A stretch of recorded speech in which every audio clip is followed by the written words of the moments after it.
I clicked because he sniffed it, and I'm going to offer him this hay again. I had carrots in this bag, and he hates carrots, so maybe this handful has carrot on it, and that's the problem. Ah, carrots.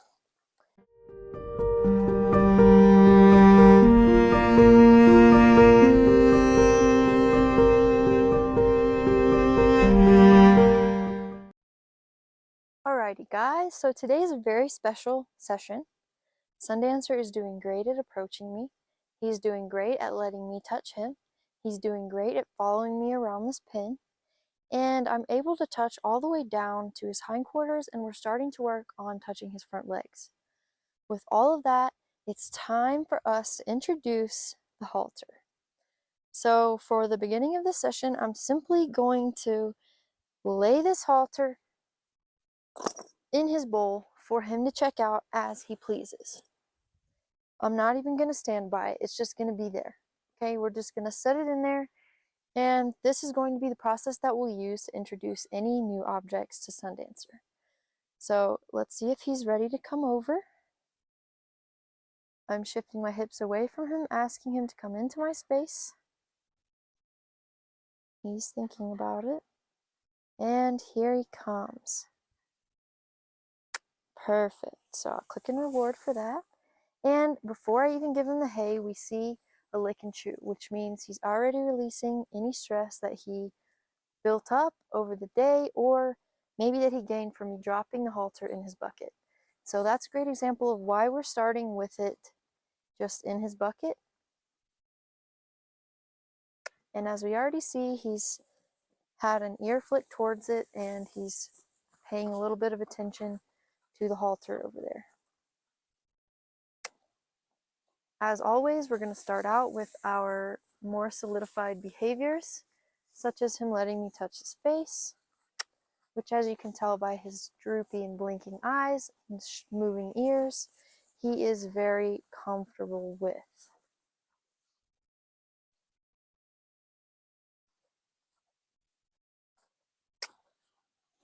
I love that he's starting to just drop his head and lean into me petting his face. Now let's see if I can move him up just a little bit more. And I'm shifting my hips away from him, and here he comes. Good job. Now, I'm aware that even though that halter is not doing anything, it is putting pressure on him from that side. And I am putting pressure on him from this side. As you can see, he's tilting his head towards it right now, looking at it. So, I'm just going to work down this side like a normal session while I have that halter just sitting over there. Remember, there's no rush. There's no need for me to run up and stick this halter on his head today. Patience is the name of the game, okay? Patience. If he's uncomfortable with me holding the halter in my hand, which he obviously was because he didn't approach me the whole time I was holding it, there's no way he's going to be completely comfortable with me putting it on his face. So this is our starting point. I'm just going to go ahead and set this bag of hay down so I can move a little bit more diligently. As you can see, he's completely calm. Got me touching down his back. Does this hay smell funny? Oh, okay, here we go. He checked it out. He got a little close to it, and he let it run through his vision. So I'm going to reward for that. And I'm just going to work on approaching him at the same time. He heard me click.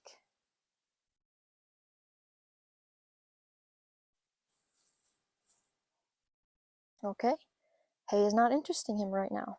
That's fine. Patience. I'm just going to wait over here and see what he does. Oh, okay. I clicked because he sniffed it, and I'm going to offer him this hay again. I had carrots in this bag, and he hates carrots, so maybe this handful has carrot on it, and that's the problem. Ah, Carrots. You're a funny man. Okay, so without me doing anything, he's now had his first introduction to his halter. It was a positive one. No one shoved it on his head. No one rattled it. No one made strange noises with the halter. It was just there for him to investigate of his own free will. Now, since he's put me on this side, I'll start working down this side and brushing up on our touch behavior. Remember, with every session, we must go back to the beginning. I started with face touches, worked down the sides of the neck, and slowly worked my way down his body. We must start over at the beginning of every session. And now, touch is becoming our easier behavior, whereas introducing the halter is our more difficult behavior. Hand motions really get these Mustangs sometimes. As you see, he left. That's okay. I'm just going to wait. We'll see what he does. Might just make myself slimmer and move my hips away, and we'll see him come straight back. Very good, Sundancer.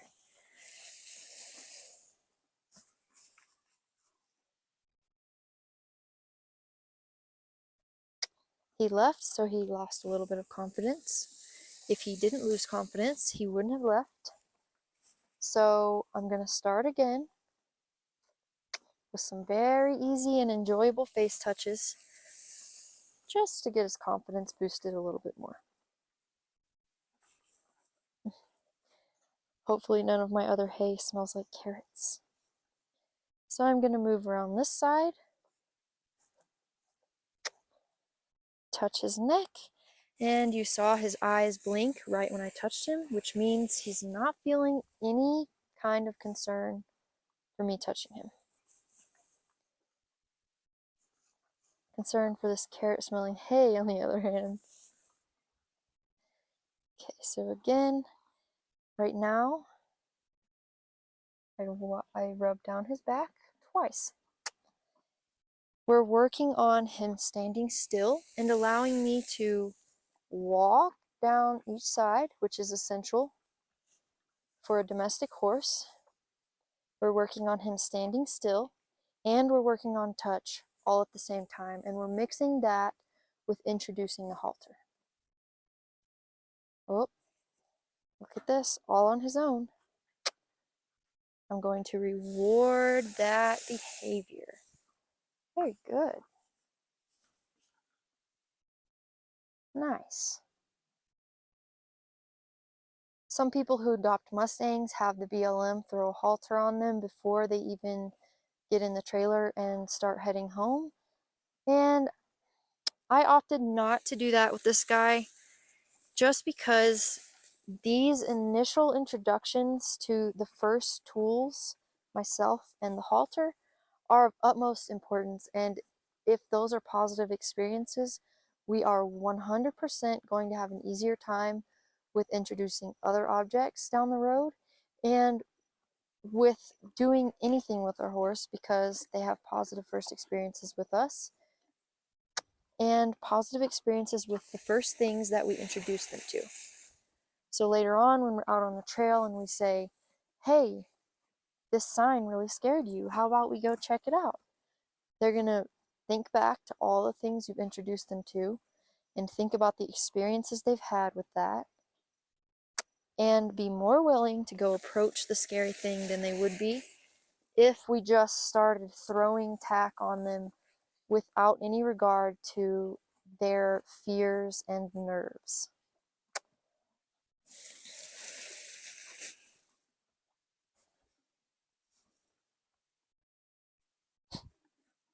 He's so picky about these carrots. It's so funny. All right, here again, he's left. I'm just going to leave him. Him leaving is very likely due to the pressure of this halter just sitting in this bucket. That's how sensitive these horses are. Okay? They are extremely sensitive. Let's see if I can catch his eye here. Caught his eye. I'm turning away and bending my body concave to him, inviting him into my space.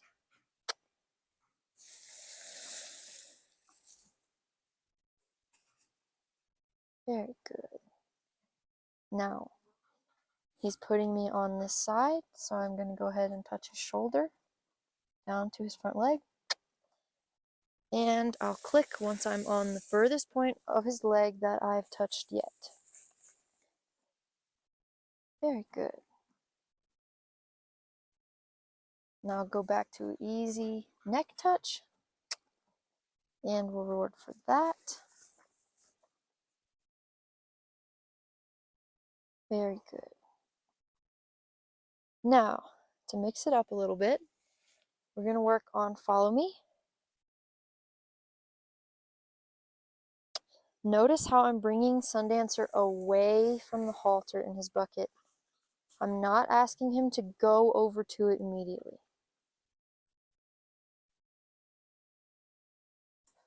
Looks like he might.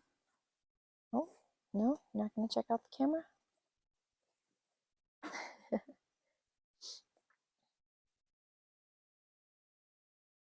Okay, that's fine. I'm going to go over here, catch his eye, and invite him into my space. He turns around, which means no thank you. That's okay, I'm just going to wait. We're going to see what he does.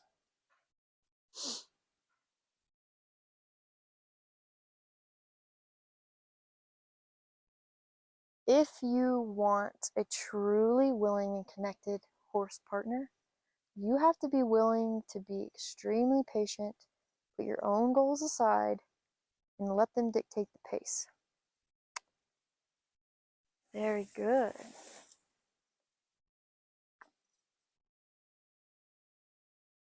Now he's positioned himself closer to the halter, meaning he's less concerned about it than he was at the beginning.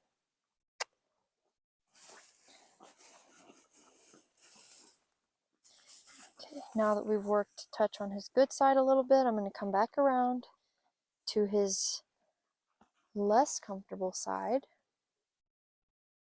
I'm not going to approach him while he's itching because that could make him feel compromised, and here he backed up, so I'm going to back up too. I'll take a face touch instead of the initial let me walk down your side and touch you that I was going for. Now I'll try it again with the desired result.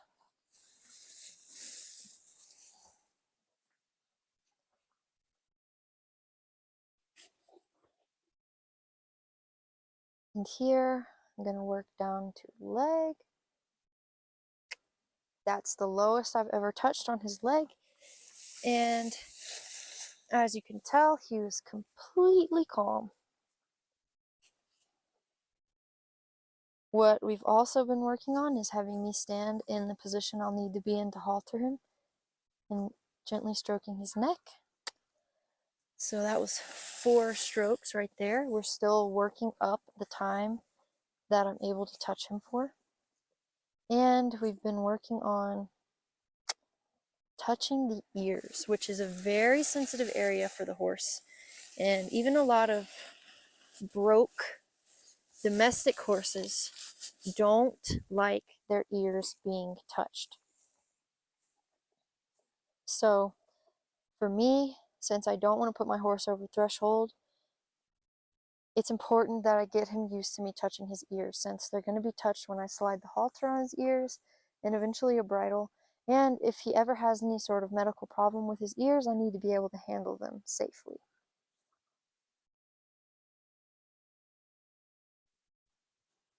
Here he's going to back up. He must have had a bite of carrot-covered hay because he spit it out. That's okay. We'll do some hand targeting. Bring him back towards me. Very good.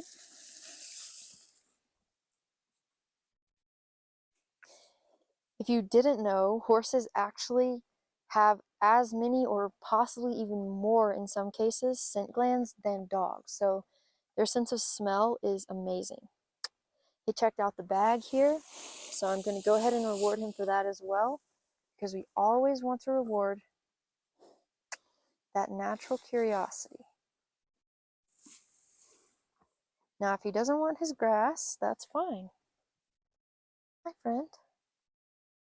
Would you like some neck scratches? He's checking me out. He's coming over like he wants some neck scratches.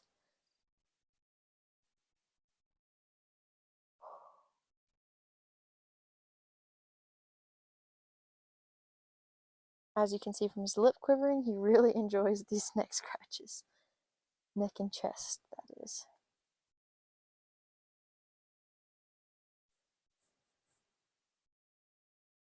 Now, if he starts to back away, I'm just going to stop.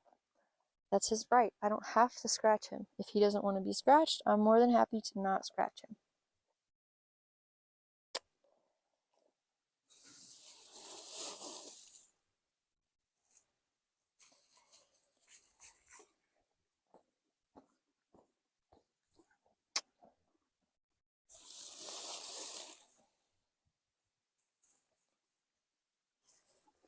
Alrighty.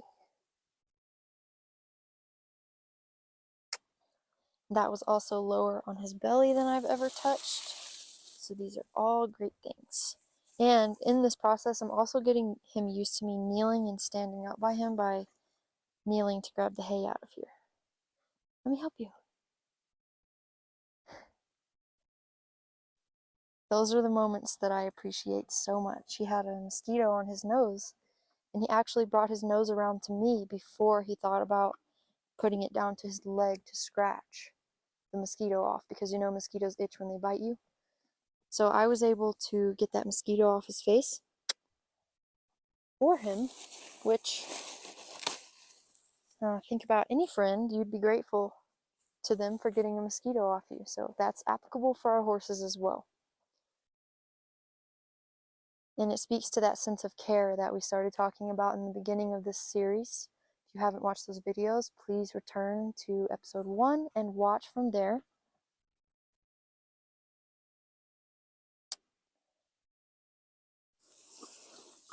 Now, I'm feeling like he wants some neck scratches. We're going to see. He'll usually approach me with his neck kind of out.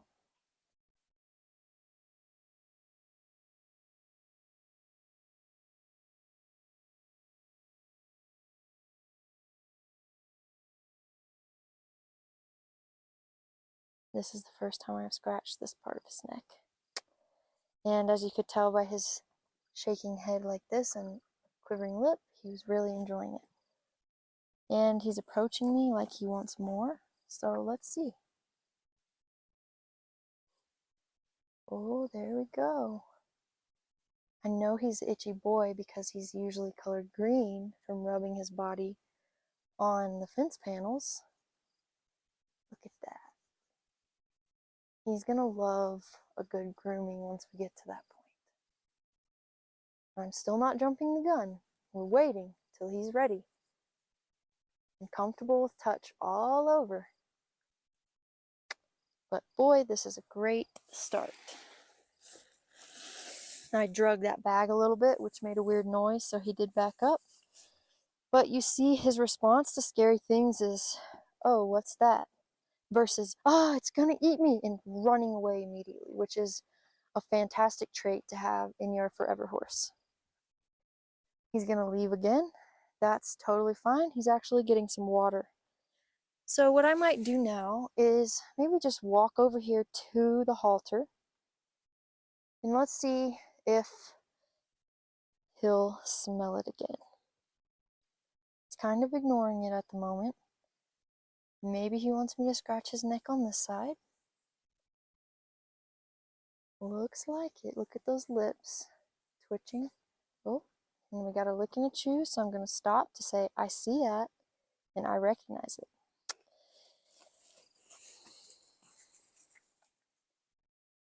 This is where the magic happens, you guys. Once your horse realizes that you can read them like a book, and communicate with them, they get so relaxed around you.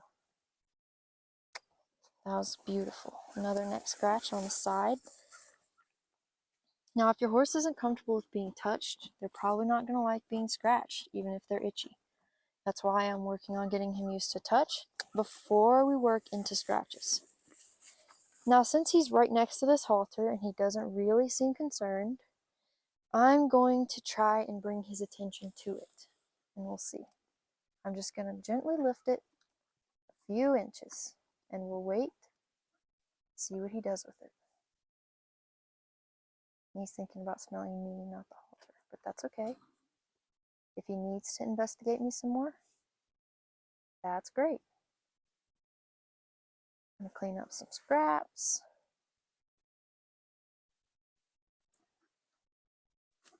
My bag fell over, which could cause a lot of anxiety in a more skittish horse. Okay, he leaves. Just going to go ahead and put that down. Typically, when he goes off and starts eating scraps like this, he's thinking about what he wants to do next.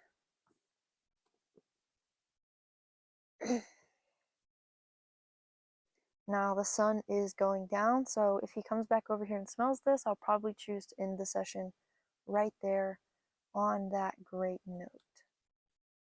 We'll just see what he does here. We have a sigh, licking and chewing. He's looking in my direction. He's going to get a drink of water, still looking in my direction.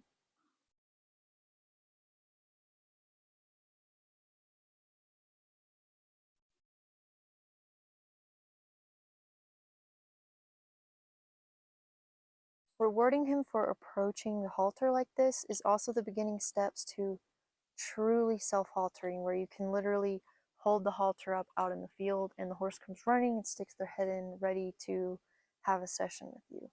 And it's a truly beautiful thing, especially when, like me, your horse used to completely run to the other end of the pasture when you enter with a halter. It's truly a great shift. Here he comes. Oh, just kidding. He juked me. Just gonna clean up some scraps that don't have carrot on them. Okay, so what I might do is just set this back down and stand up and invite him with my hips into my space once again. And I'm going to go ahead and set up my bag so that it's not sideways when I need to reach into it.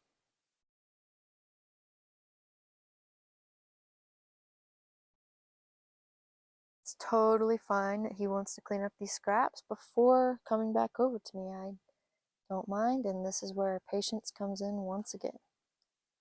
This is my opportunity to look into the distance and cherish the view and know that he'll come over when he's ready. There we have a head toss, which is also him releasing some stress or possibly swatting flies. One or the other.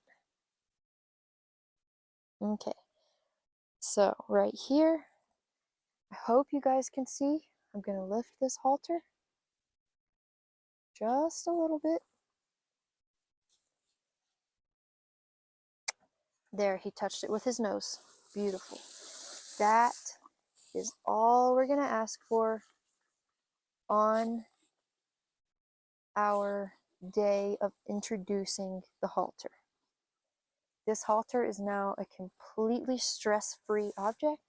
He has a positive first association with it, and now I'm going to bring him away from it to end the session, so that when I go to pick it up to leave, he doesn't get scared.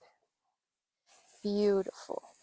Now right here, I'm just going to throw some of this hay on the ground so he doesn't feel like he's being punished by me leaving. And I'm going to go get his dinner. Stay tuned for the second step in self-haltering.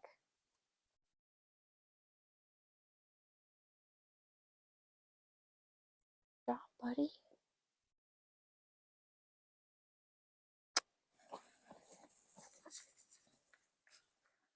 Oh, you got a big one. Let me get him.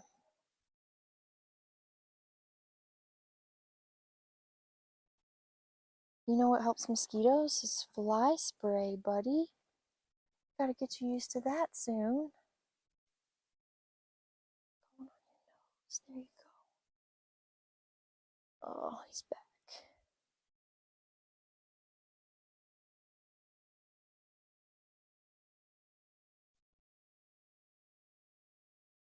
He's back for more neck scratches.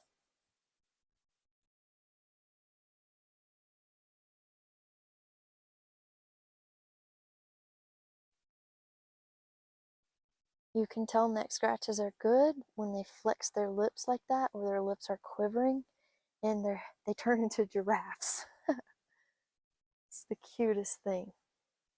He's just now deciding to be comfortable with me really scratching on him like this. So cute.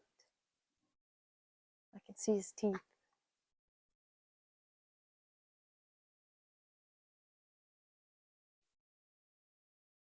He's reaching around like this because typically when horses scratch each other right here, they are each scratching one another at the same time. So he's really wanting to do that right now, but he's thoroughly enjoying this. He's going to love being groomed. His jaw is hanging open, you guys. This is hilarious. I don't have a horse that enjoys scratches this much. Oh, now he's gonna go back and forth on my hand. And this is a testament, you guys, to getting them used to touch. If they're not used to touch, this isn't going to be possible for them to enjoy. Now we're building positive first associations with my hands being on his back for a very long extended period of time for a wild Mustang. Okay? This is good stuff right here, okay? And I'm working my way further back, and boy, is he loving it.